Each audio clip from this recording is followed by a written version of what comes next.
As for Sadavo, every day he examined the wound carefully. The last stitches had been pulled out this morning, and the young man would in a fortnight be nearly as well as ever. Sadavo went back to his office and carefully typed a letter to the chief of police reporting the whole matter. On the 21st day of February, an escaped prisoner was washed up on the shore in front of my house. So far he typed, and then he opened a secret drawer of his desk and put the unfinished report into it. On the 7th day after that, two things happened. In the morning, the servants left together, their belongings tied in large square cotton kerchiefs. When Hannah got up in the morning, nothing was done. The house was not cleaned and the food not prepared, and she knew what it meant. She was dismayed and even terrified, but her pride as a mistress would not allow her to show it.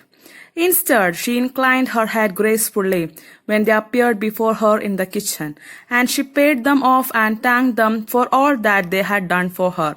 They were crying, but she didn't cry. The cook and the gardener had served Sadavo since he was a little boy in his father's house, and Yumi cried because of the children. She was so grieving that after she had gone, she ran back to Hannah. If the baby misses me too much tonight, send for me. I am going to my own house and you know where it is. Thank you, Hannah said smiling, but she told herself she would not send for Yumi, however the baby cried. She made the breakfast and Sadavo helped with the children. Neither of them spoke of the servants beyond the fact that they were gone. But after Hannah had taken morning food to the prisoner, she came back to Sadavo. Why is it we cannot see clearly what we ought to do? She asked him. Even the servants see more clearly than we do. Why are we different from other Japanese? Sadavo did not answer, but a little later he went into the room where the prisoner was and said briskly. Now what happened is that Sadavo was examined the wound carefully day by day, and he had now pulled out the last stitches, and Sadavo was hopeful that the prisoner will be okay soon. And now Sadavo is typing a letter to the chief of police reporting the whole matter. But it was unfinished one and he was not able to finish it, and he is keeping it in his secret drawer. Now on the 7th day after the incident, two things happened. In the morning, all the servants left together. When Hannah woke up, nothing was done. The food not prepared, the house not cleaned. They said they are leaving. Hannah was discouraged, but she is not showing it off. She is paying them and thanking them for all they had done for them. The cook and the gardener was crying because they were there with Sadavo and his father. And Yumi cried because of the children, and Yumi said Hannah if the baby misses her, she would send for her. But Hannah was determined that she will not call Yumi again. After that, Hannah made the breakfast and Sadavo looked after the children. But neither of them talked about the servants.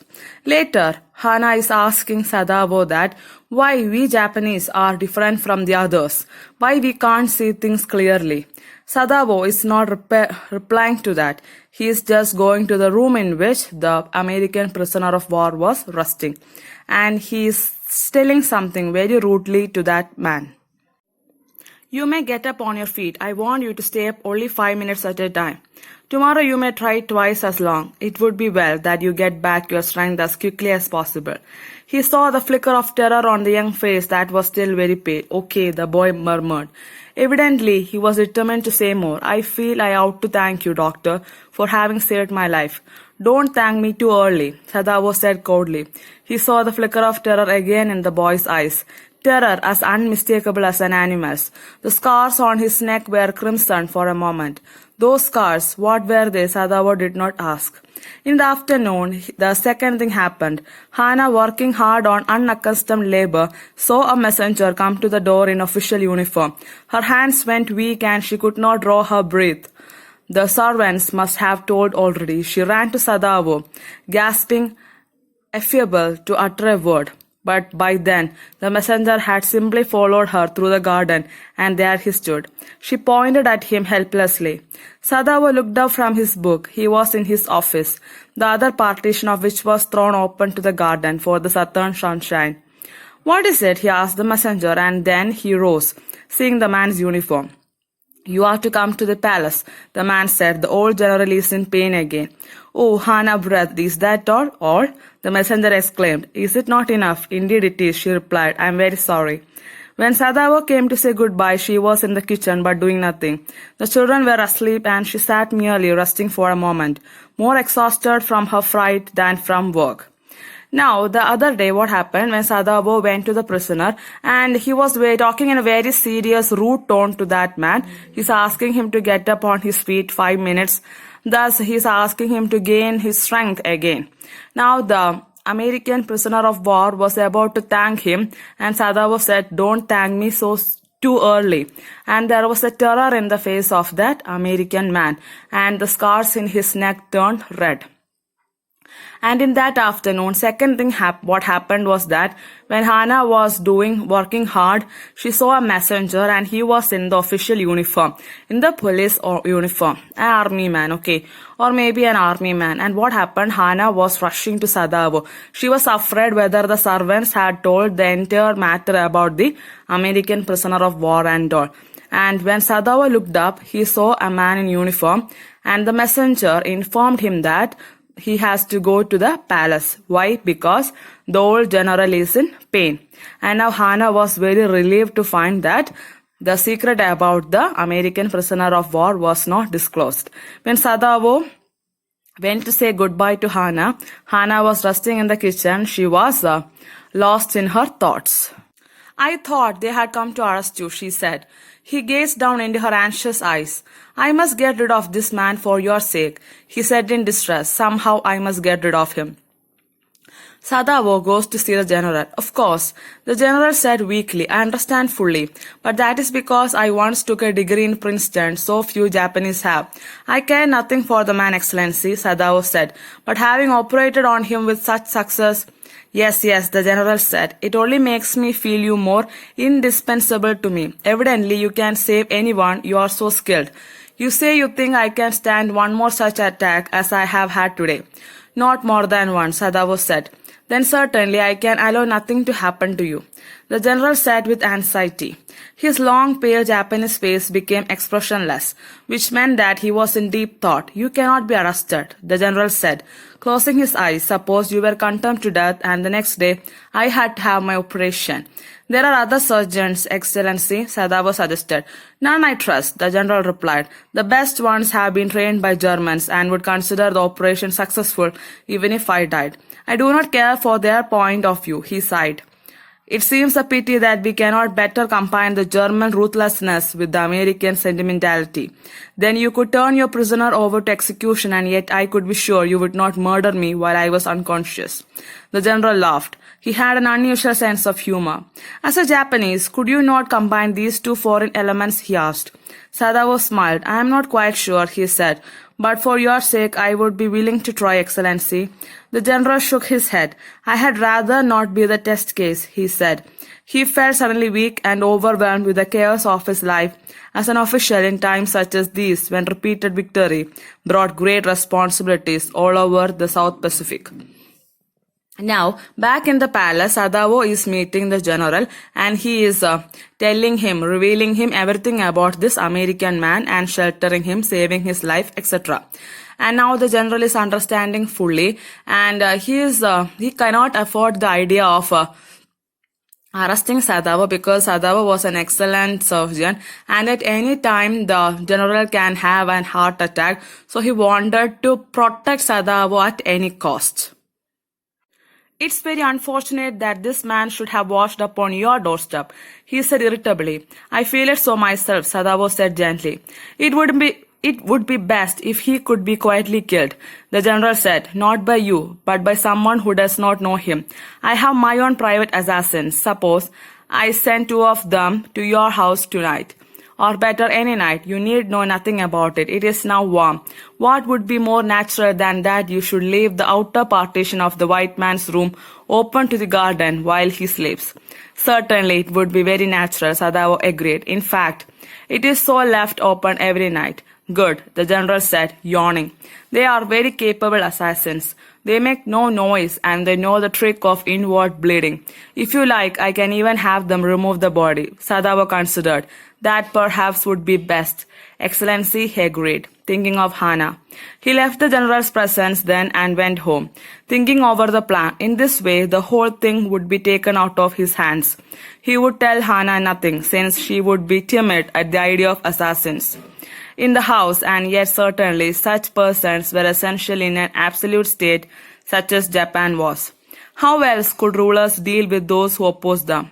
He refused to allow anything but reason to be the atmosphere of his mind as he went into the room where the American was in bed. But as he opened the door, to his surprise, he found the young man out of bed and preparing to go into the garden. "What is this?" he exclaimed. "Who gave you permission to leave your room?" "I am not used to waiting for permission," Tom said gaily. "Gosh, I feel pretty good again, but will the muscles on this side always feel stiff?" "Is it so?" Sadawa inquired, surprised. He forgot all else. "Now I thought I had provided against that," he murmured.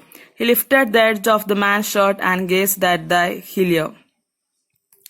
Now what happened is that the general is coming up with an idea that will not affect Sadawo, but at the same time they can get rid of the American man. So the idea was that the general will be sending the assassins, okay, the people who will kill others for money. So he will be sending the assassins and they will kill the American and they will even remove the body from that place and nobody will know about Sadawo's involvement in the entire affair. And Sadawo also agreed to this idea. Back at home, all what Sadawo need to do is to let the partition of that room facing the garden open. Then the assassins will come any night and kill that man and leave.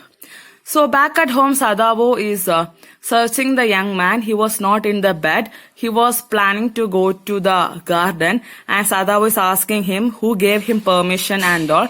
And Tom, okay, now we will call this prisoner Tom, okay.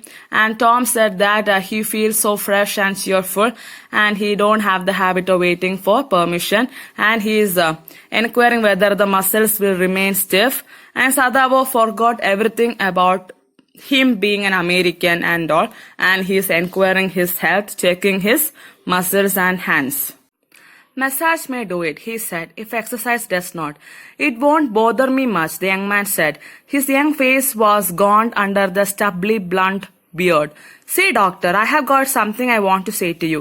If I hadn't met a Jap like you, well, I wouldn't be alive today. I know that." Sadawo bowed, but he could not speak. "Sure, I know that," Tom went on warmly, his big thin hands gripping a chair were white at the knuckles. "I guess if all the Japs were like you, there wouldn't have been a war." "Perhaps," Sadawo said with difficulty. "And now I think you had better go back to bed." He helped the boy back into bed and then bowed. "Good night," he said. Sadawo slept badly that night. Time and time again he woke, thinking he heard the rustling of footsteps, the sound of a twig broken or a stone displaced in the garden, a noise such as men might make who carried a burden. The next morning he made the excuse to go first into the guest room. If the American were gone, he then could simply tell Hana that so the general had directed. But when he opened the door, he saw at once that there on the pillow was the smoky blunt head. He could hear the peaceful breathing of sleep and he closed the door again quietly. "He is asleep," he told Hana. "He is almost well to sleep like that." "What shall we do with him?" Hana whispered her old refrain. Sadawa shook his head. "I must decide in a day or two," he promised. But certainly, he thought, the second night must be the night. There rose a wind that night, and he listened to the sounds of bending boughs and whistling partitions. Hana woke too. "Out we not to go and close the sick man's partition?" she asked. "No," Sadawo said. "He is able now to do it for himself." But the next morning the American was still there. Then the third night, of course, must be the night. The wind changed to quiet rain and the garden was full of the sound of dripping eaves and running spring. Sadawo slept a little better, but he woke at the sound of a crash and leaped to his feet. Now he was checking the muscles of that man. He was checking the wound and he suggested a massage and exercise. And Tom started to thank the Japanese doctor Sadawo. And he said that if all the Japanese were like you, there wouldn't have been any war. A very important point of view from Tom. And Sadao is helping the boy back to the bed. And Sadao was not able to sleep well that night. A small sound may woke him up from the sleep. The next morning he is going first to the guest room and he sees the American sleeping peacefully. That night also he was not able to sleep well. In between, Hana is asking what they are going to do with him. Sadao is not answering her. That night he was waiting for the assassins, but nothing happened. The next morning also the American was still there. The third night also he waited. As it was raining, that night he was able to sleep a bit. Then he was woken up by a sound suddenly. What was that? Hana cried. The baby woke at her voice and began to wail. I must go and see. But he held her and would not let her move. Sadao, she cried, what's the matter with you? Don't go, he muttered, don't go. His terror infected her and she stood breathless, waiting. There was only silence. Together, they crept back into the bed, the baby between them. Yet when he opened the door, the guest room in the morning, there was a young man. He was very gay and had already washed and was now on his feet. He had asked for a razor yesterday and he had shaved himself, and today there was a faint color in his cheeks. I am well, he said joyously. Sadao threw his kimono round his weary body. He could not, he decided suddenly, go through another night. It was not that he cared for this young man's life. No, simply it was not worth the strain. You are well, Sadao agreed. He lowered the voice. You are so well that I think if I put my boat on the shore tonight with food and extra clothing in it, you might be able to row to that little island not far from the coast. It is so near the coast that it has not been worth fortifying. Nobody lives in it because in storm it is submerged. This is not the season of storm. You could live there until you saw a Korean fishing boat pass by. They pass quite near the island because the water is many fathoms deep there. The young man stared at him, slowly comprehending. Do I have to? He asked. I think so, Sadao said gently. You understand, it is not hidden that you are here. Now what happened the next morning, that third night, Sadao was woken up by hearing a sudden crash, and Hana was also woken up and she was asking what's happening, and the baby also woke up hearing her voice and began to cry. And Hana wanted to go and check what's happening, but Sadao is holding her hand and she was forced to sleep, and all the three went asleep. The next morning when he went to the American's room, he found him very joyful. After shaving his face and all, he was looking quite good, very healthy. He was standing on his feet. He could do his own things by himself. He can do it. And now Sadao realized that he cannot wait for another night. It is not because he cared for the American. He can't take that much stress and strain. So he is asking the American that you are well. He says that he will arrange his boat and with food and extra clothing, and he is suggesting him to go to the nearby island, an uninhabited island, and nobody lives there, as in the storm it gets submerged, and that was not the season of storm. So he's asking him to leave, and he can escape from that place by hiring a Korean fishing boat. And Tom was asking him, does he need to do so? And Sadao was replying, yes, he should do it. And he reveals that it is not a secret that there is an American prisoner of war hidden in Dr. Sadao's house. The young man nodded in perfect comprehension. Okay, he said simply. Sadao did not see him again until evening. As soon as it was dark, he had dragged the stout boat down to the shore, and in it he put food and bottled water that he had bought secretly during the day, as well as 2 quills he had bought at a pawn shop. The boat he tied to a post in the water, for the tide was high. There was no moon, and he walked without a flashlight. When he came to the house, he entered as though he were just back from his work, and so Hana knew nothing. Yumi was here today, she said, as she served his supper. Though she was so modern, still she did not eat with him. Yumi cried over the baby. She went on with a sigh. She misses him so. The servants will come back as soon as the foreigner is gone, Sadavo said. He went into the guest room that night before he went to bed himself and checked carefully the American's temperature, the state of the wound, and his heart and pulse. The pulse was irregular, but that was perhaps because of excitement. The young man's pale lips were pressed together and his eyes burned. Only the scars on his neck were red. I realize you are saving my life again, he told Sadavo. Not at all, Sadavo said. It is only inconvenient to have you here any longer. He had hesitated a good deal about giving the man a flashlight, but he had decided to give it to him after all.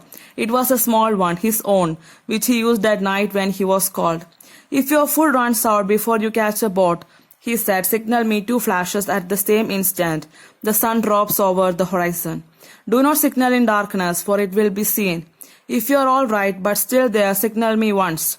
You will find fresh fish easy to catch, but you must eat them raw. A fire would be seen. Okay, the young man breathed. Now what happened is that the Sadavo's planning and all, the young man is agreeing, and that day Sadavo was busy accumulating the things needed for the American to survive in the boat, and he's keeping the food, the bottled water and all those things, the water, everything. And when he came back, Hannah was not knowing anything about this, making the American escape from there and all. Hannah was saying that Yumi came today and she cried a lot, she is missing the baby. And Sadavo just replied that once the foreigner is away, all the servants will come back. And he went to the guest room and he's taking the American's wound, the temperature, the heartbeat, everything. The American was so excited, and Tom told Sadavo that he know very well that he is again saving his life, but Sadavo is not saying anything favorable. He just said it's inconvenient to have you here, that's all. And he is giving him a flashlight to signal if the food gets over before he makes an escape. And he is also telling him don't to make a fire and don't to flash the light in the night darkness because it may be noticed by others. He was dressed now in the Japanese clothes which Sadavo had given him, and at the last moment Sadavo wrapped a black cloth about his blunt head. Now Sadavo said, the young American, without a word, shook Sadavo's hand warmly and then walked quite well across the floor and down the step into the darkness of the garden. Once, twice Sadavo saw his light flash to find his way, but that would not be suspected. He waited until from the shore there was one more flash. Then he closed the partition. That night he slept. You say the man escaped? The general asked faintly. He had been operated upon a week before, an emergency operation to which Sadavo had been called in the night. For 12 hours Sadavo had not been sure the general would live. The gallbladder was much involved. Then the old man had begun to breathe deeply again and to demand food. Sadavo had not been able to ask about the assassins. So far as he knew, they had never come. The servants had returned and Yumi had cleaned the guest room thoroughly and had burnt sulfur in it to get the white man's smell out of it. Nobody said anything. Only the gardener was cross because he had got behind with his chrysanthemums. But after a week, Sadavo felt the general was well enough to be spoken to about the prisoner. Yes, Excellency, he escaped, Sadavo now said. He coughed, signifying that he had not said all he might have said, but was unwilling to disturb the general further. But the old man opened his eyes suddenly. That prisoner, he said with some energy. Did I not promise you I would kill him for you? Now what happened is that Sadavo managed to make the American escape from that place safely, and then he went to the general to report that the man escaped. But suddenly the general fainted, and because he had an operation a week before, and after that emergency operation was called and Sadavo went there. After 12 hours of observation, only general was able to speak up, and Sadavo was not able to ask him about the assassins also. And after the foreigner went, what happened? As Sadavo said, all the servants came back. Yumi cleaned thoroughly the room and she burned even sulfur to get rid of the smell of the American. And when the general was well enough to be spoken, Sadavo is telling him about the escape of the American. Now General recollected that actually he promised Sadavo to send some assassins to kill the American. You did, Excellency, Sadavo said. Well, the old man said in a tone of amazement.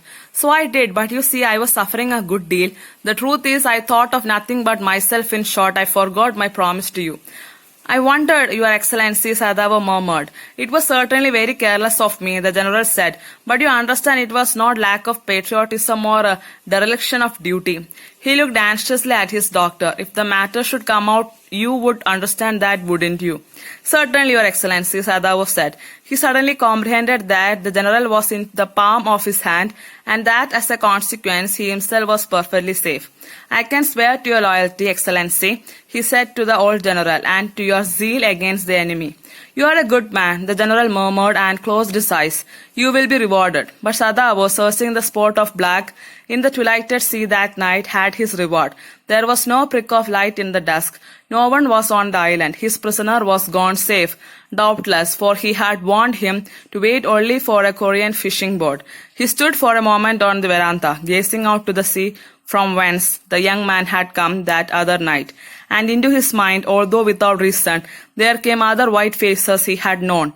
The professor at whose house he had met Hannah, a dull man, and his wife had been a silly talkative woman, in spite of her wish to be kind. He remembered his old teacher of anatomy, who had been so insistent on mercy with the knife, and then he remembered the face of his fat and slatternly landlady. He had had great difficulty in finding a place to live in America because he was a Japanese. The Americans were full of prejudice and it had been bitter to live in it. Knowing himself their superior, how he had despised the ignorant and dirty old woman who had at last consented to house him in her miserable home. He had once tried to be grateful to her because she had in his last year nursed him through influenza, but it was difficult for she was no less repulsive to him in her kindness.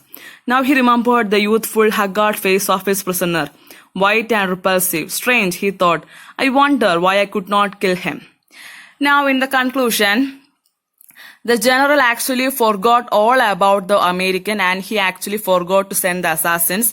And the general is excusing, saying that he was so concerned about himself, his health and all, that he forgot. And he assures Sadavo that he is so safe in the palms of his arms and nobody will get to know about the American ever. And back at home, Sadavo was glancing at the point from where he was expecting the flashlight from the American, but no flashlights were there, and he was sure that the American was possible for him to escape through a Korean fishing boat. That night, he thought about all the Americans that he met in his life, his professor in whose home he met Hannah, the professor's wife, the teacher who taught him the anatomy, the landlady, a Japanese landlady, in whose home he used to live. Even though she was a very miserable lady, she cared him, nursed him when he had influenza. And at last, he thought about the American whom he was able to take care of, save his life and all. And in one last question, the chapter ends. Sadavo is wondering why he couldn't kill him. Actually, children, this chapter highlights how a Japanese doctor saves the life of an American prisoner of war, and he rises above narrow national prejudices. Sadavo is risking his honor, his career, his patriotism, and life by sheltering a war prisoner of the enemy camp and saving his life. The author has beautifully portrayed the conflict in the doctor's mind as a citizen with a sense of nationality, loyalty. The enemy gives the message that humanism transcends all man-made prejudices and barriers. Dr. Sadavo upholds the ethics of medical profession in treating even an enemy. The story is a great lesson of peace, love, sympathy, fellow feeling, and humanism. Thank you.